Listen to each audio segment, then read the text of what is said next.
I am Dr. Cinema. I analyze and diagnose movies and explain them to you. I'm so excited. Hold on a second. We get to watch The Wolfman, the black and white movie of the great film about the legendary universal monster creature. This is going to be awesome, man. What? What, Quachi? We're not reviewing The Wolfman? But it's a black and white film. It's a classic of both cinema and of horror in specific. Why aren't we reviewing it? What are you reviewing? Gah! Let's take a look at. We're going to review Rings. Now, here's some background information, I suppose, since I have notes apparently.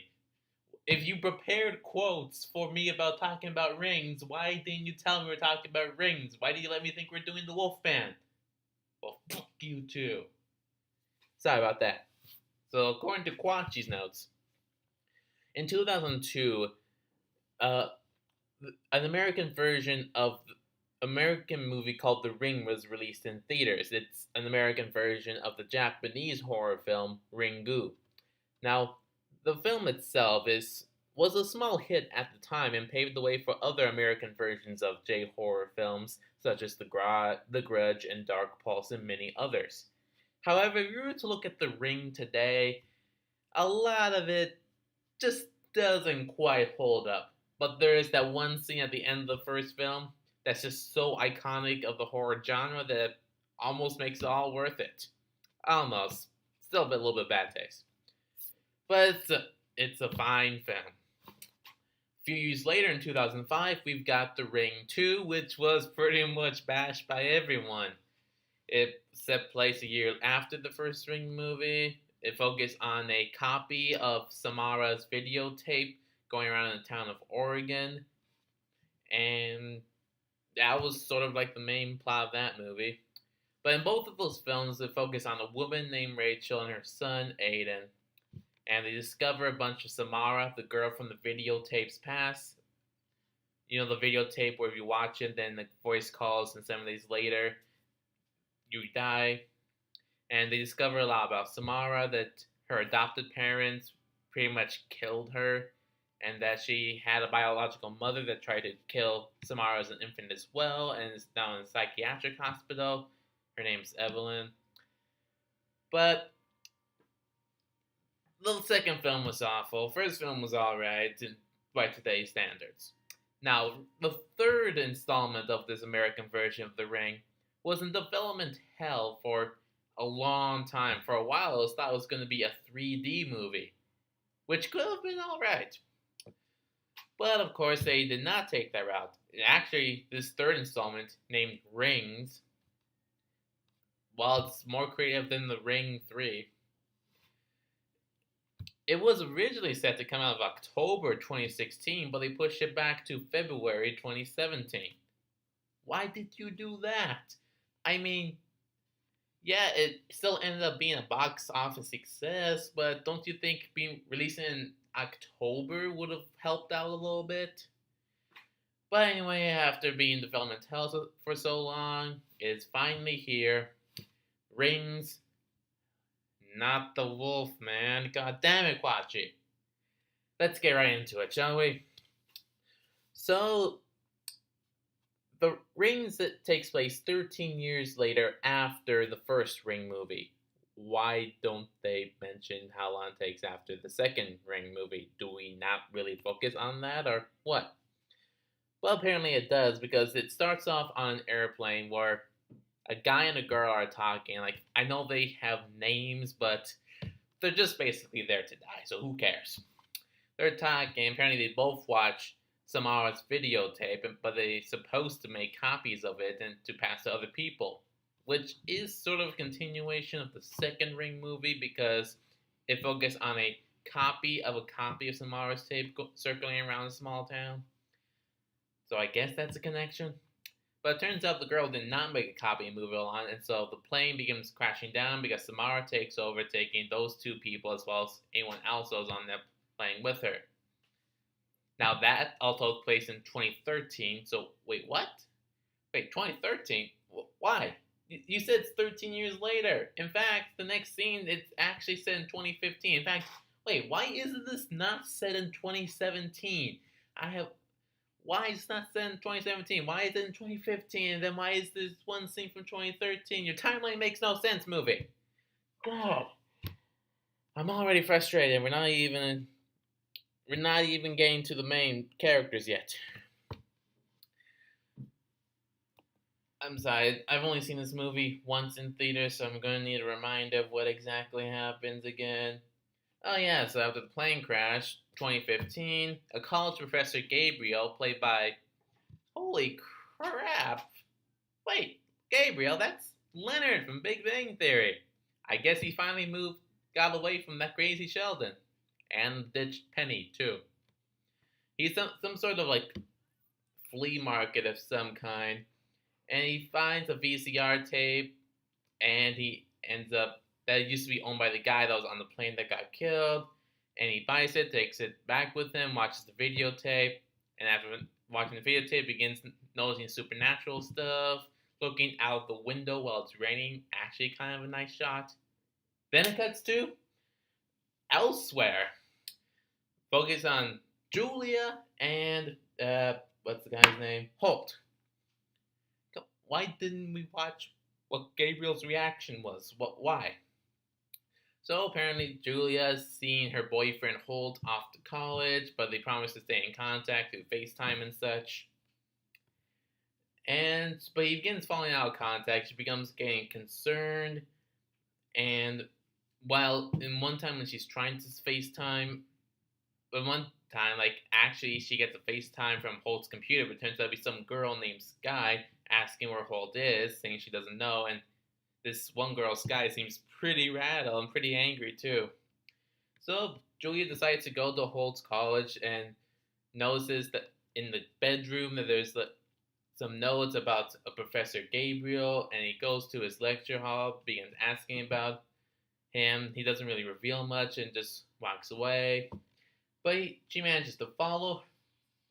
She managed to follow him. Goes into like the secret cutoff part somewhere on campus, and first thing she discovers is one thing about talking about whether or not there is an afterlife, and actually naming Samara in the article. Now that's a very interesting concept, actually. Since Samara is technically a dead girl that's possessing a videotape, it actually would be interesting to discover whether or not there is an afterlife. What are the rules, and how did she become this? But why aren't there like a lot of other ghosts? But are there other ghosts as well? That's not where this movie goes. Actually, does not really talk about the afterlife in this movie. That would have been so cool, though. But she comes across this group known as the Sevens, which is led by Professor Gabriel, and basically focuses on all these college students watching the videotape and then passing it along to another person before the 7 days are up, which is, again, a weird continuation of the sort of storyline from the second movie. Why is there more connection to the second movie than to the first? But it turns out that Holt's been apparently missing for a while, I suppose, and Sky's getting pretty upset because her time is almost up as well. And Julia comes across Sky in real person. Sky takes Julia back to her apartment, and she actually has Julia watch the video so that Sky could be safe from being killed by Samara. But then Hope apparently comes crashing in and tells her not to, but apparently I think he does stop her. Yeah, he does. But since she didn't watch it, that means Sky's about to get killed off, and Julia hides in the bathroom as Samara comes in and begins to kill Sky. And actually, the way that Samara comes in Sky's apartment is actually a cool-looking scene. I'll give it that. How come whenever these movies focus on Samara actually coming into the real world and such, is actually kind of cool to watch? It's really weird. But then Sky gets killed off, And then like Cole and Julia sort of like find a place to just crash for a while, and it is revealed that Holt has basically 12 hours left before he really dies. And so Julia, sort of in secret, watches the videotape because she doesn't want her boyfriend to die, of course. Young love makes people stupid. Remember that. And so, and but later when she picks up the phone, she experiences some visions. And the phone ends up burning a mark on her hand. Alright. And so they go to Gabriel with the videotape, but that's when Gabriel notices that Julia's copy that she watched has some new footage on it for some reason. And it can't be copied because apparently because of the extra footage, it's too large for it to copy somehow. And through some of the extra footage, Julia notices a woman, and that for some reason that gets her the idea of saying that they have to cremate Samara's physical remains in order for all this to stop, possibly. Never really confirmed if it actually would work, but that's just what she comes up with, I guess. So Gabriel tells him about town in Sacrament Valley. And Sacrament Valley buried Samara's remains because after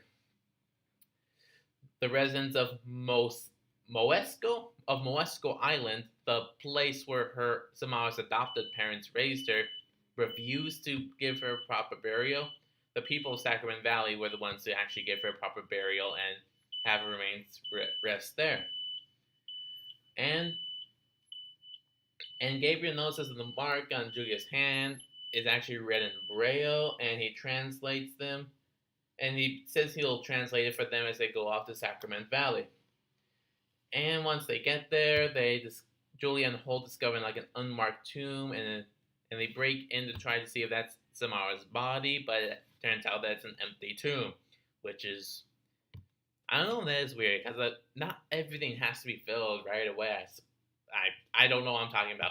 Moving along with the movie. And they're sort of caught and taken to a blind man who lives like next to the cemetery. But yeah, they're taken to a blind man, and not gonna lie, this blind guy, the best actor in this movie. Just he brings this sort of like sophistication, a sort of mysterious atmosphere with him that just sort of elevates sort of the movie's dark tone a little bit. I mean, not really saying this particular movie has a tone, but when it came to the first movie, yeah, there was a dark tone, and this blind character sort of brings that back, which I really appreciate. And this blind man, he says his name is Burke, and he tells them that Samara was entombed by a local priest in town, but there was a flood that came in, so they decided to remove Samara's remains to a field outside of town. And so Julia and Holt decide to go out there, but they come across a car crash on the way. Apparently, Gabriel translated the Braille message on Julia's hand. It was about to go up to warn them what it said, but on its way, I guess Samara somehow killed him. That, or somehow Sheldon finally snapped and found a way to kill his former roommate without making it look like an accident. So, sorry. So they see that he was electrocuted when a pole fell on his car. And this is sort of where Julia experiences a vision of Samara's birth mother, Evelyn, who was featured in the second movie. Why is there so much connection to the second movie? Why? That's the worst one of the previous two. But because of this image, they decide to go back to town to rest there for the night. Hope goes off to a diner to eat late at night, and Julia sneaks off to go into a church that I think is abandoned. I don't really remember. Don't really care. Julia breaks in, goes to finds a hidden chamber beneath the bell tower of the church, and it's partially flooded, but there is a lot of stuff in this chamber to make it look like that the priest of the town actually kept Evelyn chained up in here, kept her imprisoned, and the priest was just, I guess, raping her. Like, I'm not sure if it was just the one time to get her pregnant, or most likely multiple times, but after being raped, she gets pregnant, and 8 months into her pregnancy, she actually finds a way to escape, manages to sneak out to a hospital, I suppose.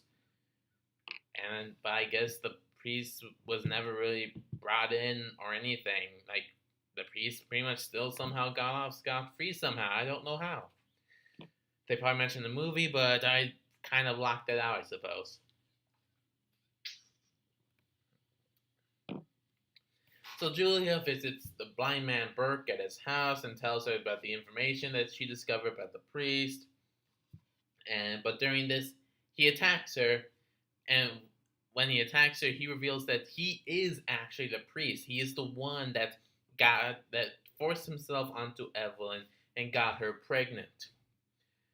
And so this makes him Samara's biological father. I'm gonna admit, I kind of sort of like this connection is exploring Samara's origins, and this is again another potentially good story. But I'll explain at the end of the review why it doesn't really make this movie that much better. And he also reveals that once begins noticing Samara's like evilness, he blinded himself so that he will not be harmed by her powers. That's dedication right there. That is real dedication. So they sort of do a little chase around the house. Julia pushes Burke down the stairs, which temporarily incapacitates him a little bit. Holt, while he's out, discovers where Julia is and comes into the house. But Burke manages to knock him unconscious, and Julia is upstairs in a bedroom trying to hide from Burke. And this is when, and while she's trying to figure out how to hide or get away, she discovers that there's a skeleton inside the wall in that room.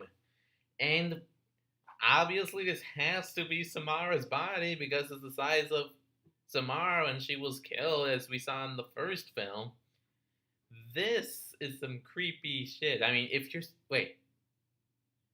Burke is afraid that Samara would attack and kill her, why does he even take the chance of having her body in his house? Why not actually just go outside of town and bury it? Why do you have it? Do you get off on it or what? But Burke comes in and she's trying to choke her and prevent her from burning the body to cremate her.